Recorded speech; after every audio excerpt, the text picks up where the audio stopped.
2 जून 2025 की शाम 5:09 पर पाकिस्तान की राजधानी इस्लामाबाद के सेक्टर G13 में लगे सीसीटीवी कैमरे की ये फुटेज एक ऐसे शख्स की है जो कुछ मिनट पहले ही ऐसा गुनाह कर चुका था जिसने न सिर्फ पूरे पाकिस्तान को हिला दिया बल्कि इंटरनेशनल मीडिया की सुर्खियों में भी जगह बना ली। इस लड़की के साथ उस शाम कुछ ऐसा हुआ जिससे वो हमेशा के लिए दुनिया से चली गई। इसका नाम था सना यूसुफ, जो पाकिस्तान की एक पॉपुलर सोशल मीडिया इन्फ्लुएंसर थी जिसकी उम्र सिर्फ 17 साल थी। वो शाम सना के लिए एक आम सी शाम थी। वो अपने घर में ही मौजूद थी और उसकी माँ घर से थोड़ी ही दूरी पर मौजूद मार्केट से सामान लेने गई थी। क्योंकि दुकान पास में ही थी इसलिए किसी ने मेन गेट को लॉक करना जरूरी नहीं समझा। लेकिन उन्हें क्या पता था कि एक शिकारी पहले से ही घात लगाए बैठा है। ये शख्स घर के पास मौजूद झाड़ियों में लगभग 3 से 4 घंटे से छिपा बैठा था। उसकी निगाहें बस एक मौके की तलाश में थी, कब दरवाजा खुले और कब वो अंदर जा सके। और यहीं पर उसको घर के अंदर जाने का मौका मिल जाता है। घर में उस समय उसकी फूफी लतीफा शाह मौजूद थी। जब इसने गेट खुला देखा तो ये युवक बिना किसी डर के घर के अंदर दाखिल हो गया। सामने फूफी खड़ी थी। उसने सीधे पूछा, सना कहाँ है? फूफी ने शायद उसे किसी जान पहचान वाले का दोस्त समझा और सीढ़ियों की ओर इशारा करते हुए कहा, सना ऊपर वाले कमरे में है। उसकी उम्र ज्यादा नहीं थी। कपड़ों से और चेहरे से वो किसी आम लड़के जैसा ही लग रहा था, इसलिए फूफी को शक नहीं हुआ। शायद उन्हें यही लगा कि सना का कोई दोस्त है जो मिलने आया है। वो लड़का सीढ़ियां चढ़ते ही ऊपर पहुंचा और सना को कमरे से बाहर बुलाने लगा। कमरे के बाहर आते ही दोनों के बीच तेज बहस शुरू हो गई।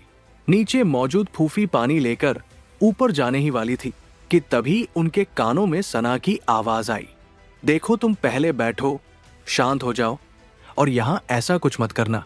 घर के अंदर और बाहर हर जगह सीसीटीवी कैमरे लगे हुए हैं।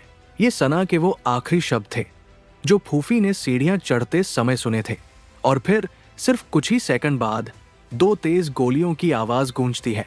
फूफी जो पानी का ग्लास हाथ में लिए ऊपर की ओर बढ़ रही थी, वो चौंक जाती है। एक पल को सब कुछ थम सा जाता है।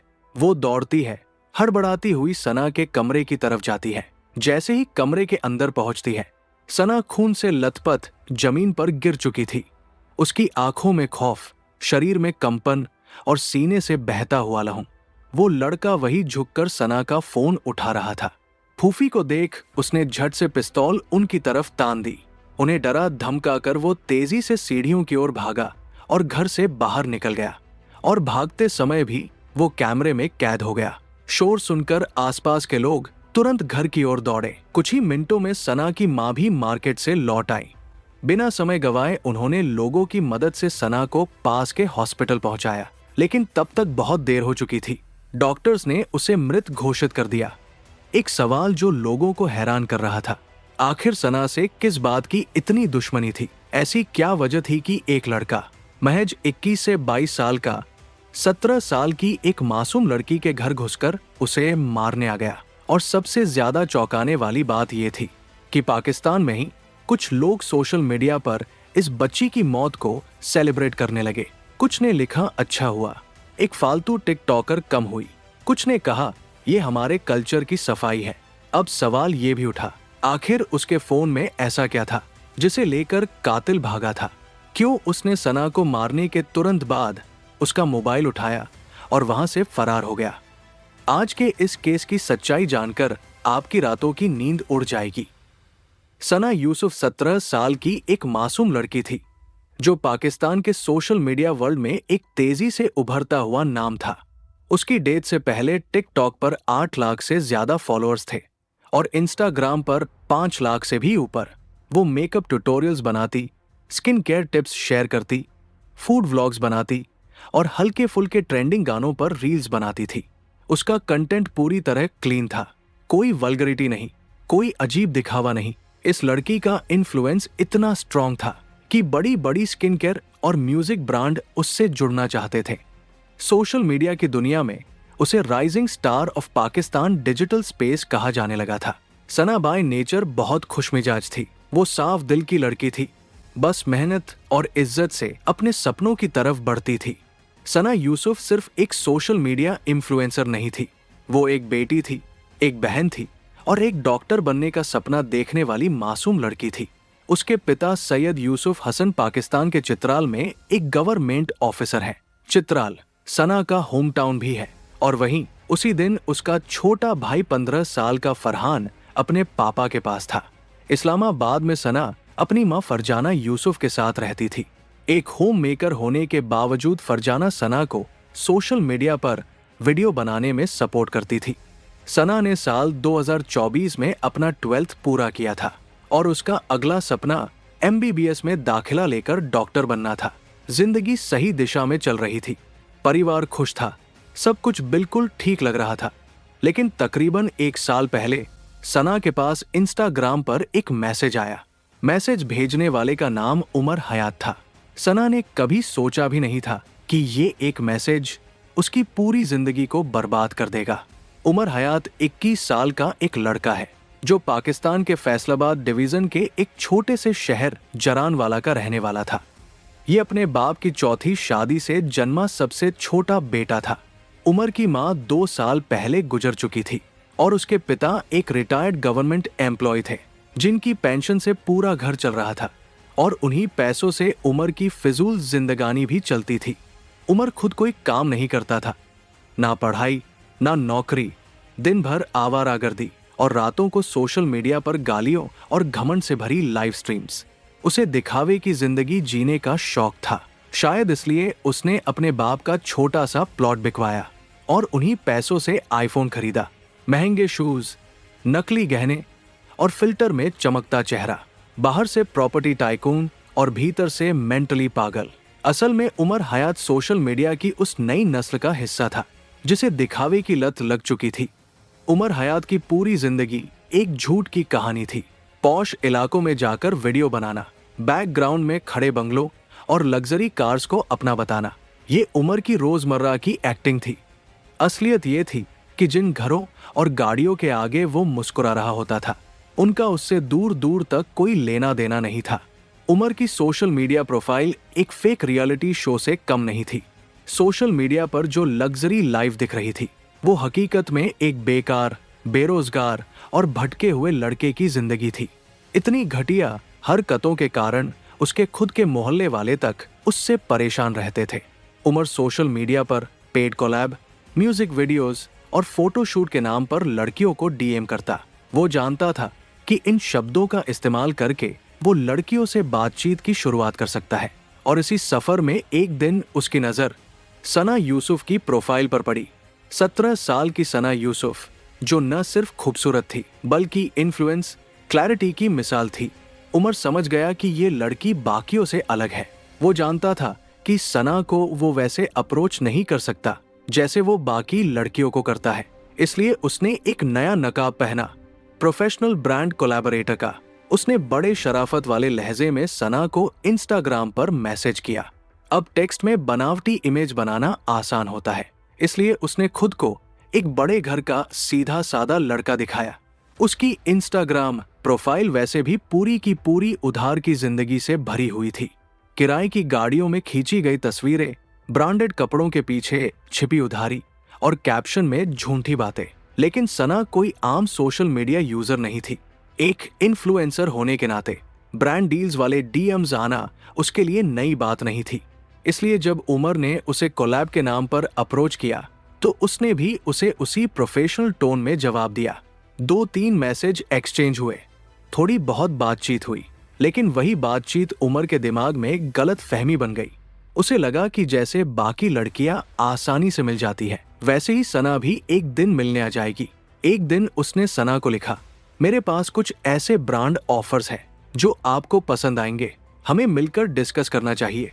इस पर सना ने साफ शब्दों में जवाब दिया, नहीं भाई, मैं नहीं मिल सकती, मेरे पास मिलने का समय नहीं है। ये एक नॉर्मल और बिल्कुल रिस्पेक्टफुल रिप्लाई था। वो प्लान बनाने लगा, कैसे किसी भी तरह सना से मुलाकात हो, कैसे बातचीत को रिलेशन में बदला जाए और कैसे अगर कुछ नहीं हुआ तो उसे सबक सिखाया जाए। पर यह सबक असल में एक खतरनाक जुनून में बदल चुका था। उमर अब एक ऐसे मोड़ पर पहुंच चुका था जहां ना उसके लिए जवाब नहीं, एक चैलेंज बन चुका था। वो अपने दोस्तों से कहता, यार ये बस भाई भाई कह के टाल देती है, उसकी बातों में अब जिद नहीं, पागलपन झलकने लगा था। सना अब इस लड़के की हरकतों को समझ चुकी थी। वो दिन में कई बार उसे इंस्टा पर ऑडियो कॉल करता, कभी कभी बैक टू बैक मैसेज भेजता और हर बार सिर्फ एक ही मांग करता, मुझसे कब मिलोगी। लेकिन सना ने हमेशा शांत और डिग्निफाइड तरीके से उसे मना किया। ना उसने कभी कोई ऐसा मैसेज लिखा, ना ऐसा कुछ कहा जिससे उमर को कोई गलत फहमी हो। कुछ मीडिया चैनल्स और उनकी सस्ती पत्रकारिता ने उमर को सना का कजन तक बता दिया, जो कि सच से कोसों दूर था। सच ये था कि सना और उमर का कोई रिश्ता नहीं था। सना एक ऐसी लड़की थी जो अपने घर में हर बात खुलकर बताती थी, इसलिए उसने ये भी बताया कि एक लड़का लगातार इंस्टा पर उसे परेशान कर रहा है, बार बार मिलने की जिद कर रहा है। एक महिला सोशल मीडिया इन्फ्लुएंसर के लिए इस तरह के डीएम्स, मैसेजेस और क्रीपी हरकतें कोई नई बात नहीं थी। सना इससे पीछा छुटाना चाहती थी, इसलिए उसने उमर को इग्नोर करना शुरू कर दिया। शायद यही एक गलती हो गई। शुरुआती बातचीत में उमर ने बड़ी चालाकी से ये जान लिया था कि सना कहाँ रहती है, और फिर इंस्टा पर रोज अपडेट होने वाले वीडियो, घर के आसपास के फ्रेम लोकेशन, ये सब उमर को धीरे धीरे सना की जिंदगी के करीब ला रहे थे। जब सना अपने 17वें जन्मदिन पर दोस्तों और फॉलोअर से हजारों शुभकामनाएं पा रही थी, उमर अपनी ऑब्सेशन की चरम सीमा पर पहुंच चुका था। उसने फैसला कर लिया था कि अब की बार मिल के रहूंगा। 29 मई 2025 को सना का जन्मदिन था और उसके लिए ऑब्सेस्ड उमर हयात सना के लिए ढेर सारे गिफ्ट खरीदकर इस्लामाबाद के पिंड से एक फॉर्च्यूनर कार रेंट पर लेकर उससे मिलने अपने घर जरानवाला से 332 किलोमीटर दूर इस्लामाबाद सना के घर पहुंच गया। उमर को यूं अपने घर के दरवाजे पर खड़ा देख सना हैरान हो गई, लेकिन फिर भी सना ने ना सिर्फ उससे मिलने से मना कर दिया, बल्कि घर वालों से कहकर उसे बाहर से ही वापस लौटा दिया। अब यही वो पल था जब उमर के टॉक्सिक मेल ईगो को काफी गहरी चोट पहुंची थी। अब उमर के लिए ये सिर्फ एक रिजेक्शन नहीं था, ये उसके दिमाग में बदले की आग बन चुका था। और जब सना ने अपने 17वें जन्मदिन की सेलिब्रेशन की एक झलक इंस्टाग्राम पर शेयर की, जहां वो हंस रही थी, खुश थी, केक काट रही थी, उसे देख उमर की ईगो पूरी तरह से बिखर चुकी थी। उसी समय उमर के दिमाग में एक खतरनाक प्लान बन चुका था। अब उसका मकसद सिर्फ बदला लेना था।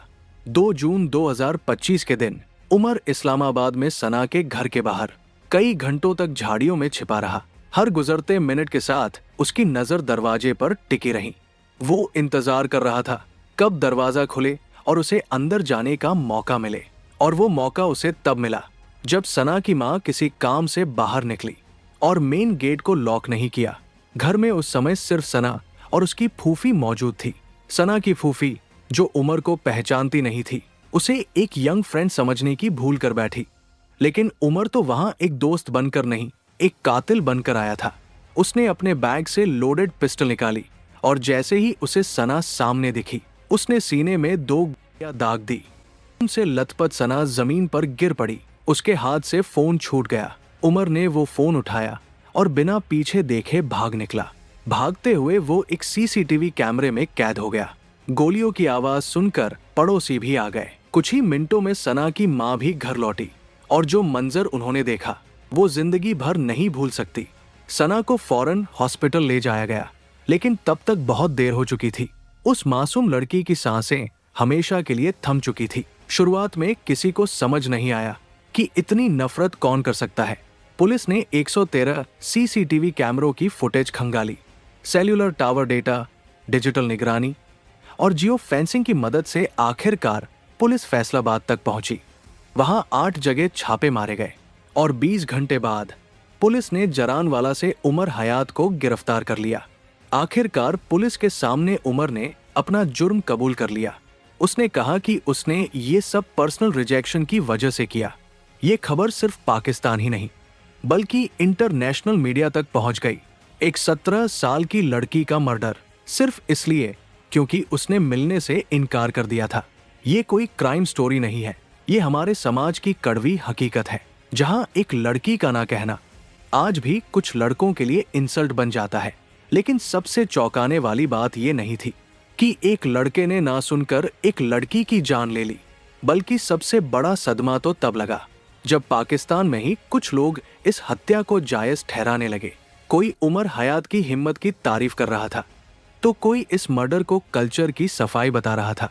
क्यों कुछ लोगों को ये लगता है कि अगर कोई लड़की सोशल मीडिया पर वीडियो बनाती है या अपनी खुशी से अपनी जिंदगी जीती है तो वो गुनाह कर रही है? क्यों लड़कियों की आजादी को अपनी संस्कृति की बेइज्जती मान लिया गया है? और बात करें सना की, तो उस बच्ची ने ना कभी कोई वल्गर वीडियो डाला, ना कोई भड़काऊ पोस्ट की। वो सिर्फ एक नॉर्मल कंटेंट क्रिएटर थी जो अपने बर्थडे पर एक केक काटने का वीडियो भी इतनी नफरत की वजह बन गया। उमर हयात उन लड़कों की उसी कैटेगरी का हिस्सा है जिनके लिए एक लड़की का ना कहना उनकी मर्दानगी पर हमला बन जाता है। और इस जहरीली सोच के पीछे सिर्फ घर या समाज ही नहीं, बल्कि पाकिस्तानी टीवी ड्रामा इंडस्ट्री का भी बड़ा रोल है। ये केस एक वेकअप कॉल है, न सिर्फ क्रिएटर्स के लिए बल्कि उस पूरे सिस्टम के लिए जो चुपचाप ऐसे जहरीले कंटेंट को एंटरटेनमेंट की शक्ल में परोसते हैं। सना आज इस दुनिया में नहीं है, लेकिन उसकी कहानी हम सब के लिए एक जिम्मेदारी बन चुकी है। हमें उम्मीद है उमर हयात को कठिन से कठिन सजा मिलेगी। आप सबके प्यार और सपोर्ट के लिए दिल से धन्यवाद।